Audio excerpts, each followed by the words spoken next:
Magandang tanghali sa inyo, mga kausbaw ko. Bagong bunot ang ating ipin. Prutas na muna kasi bawal daw kumain ng mainit. Di prutas na muna.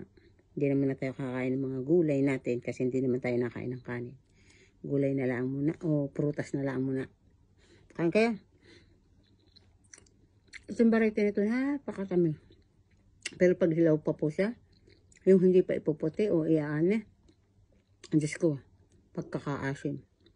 Pero pag ganito na yung ano niya, yung hinog na, napakatamis po. Ating ngipin ilagay lahat natutumba. Umuga, pinabunot natin isa dito, tsaka isa dito. Ito na lang ating pagkain. Tanghalian po natin to. Kain po tayo. Kayo mga kausbaw ay ano. Pag ganitong edad marami na rin masasakit sa inyo.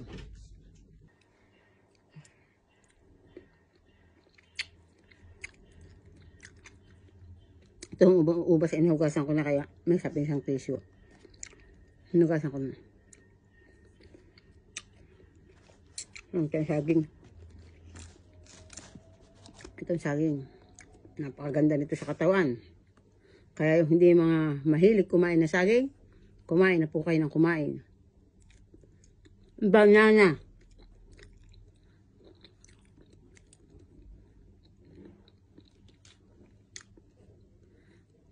Pag po kayo nabunutan ng ngipin, bawal daw mainit. So, una nyo kakainin, ice cream, o anumang malamig. Tubig na malamig. Pag mga 2 oras, 3 oras, ay nakain na ako kung ano-ano. Basta wag lang mainit. Tapos kain kayo mga prutas. Kasi po yung prutas, vitamin C. Ang pinasin ang sugat. Madaling humilom. Ang tamis ng saging. Mayabo. Tama lang yung pagkahinog niya.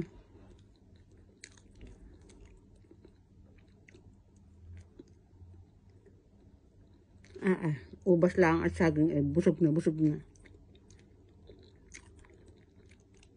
Tanghalian po natin to. Ito ating tanghalian. Mamayang hapunan. Pag medyo hindi pa ayos ang ating ipin, kain na tayong prutas. Yan lang. Ubas at saka busog.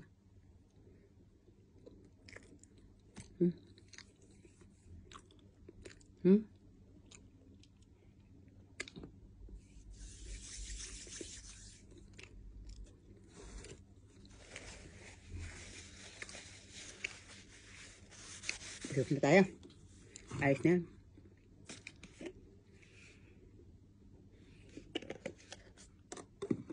Babay na sa inyo mga kausbaw ko. Maraming salamat po sa panonood ng video.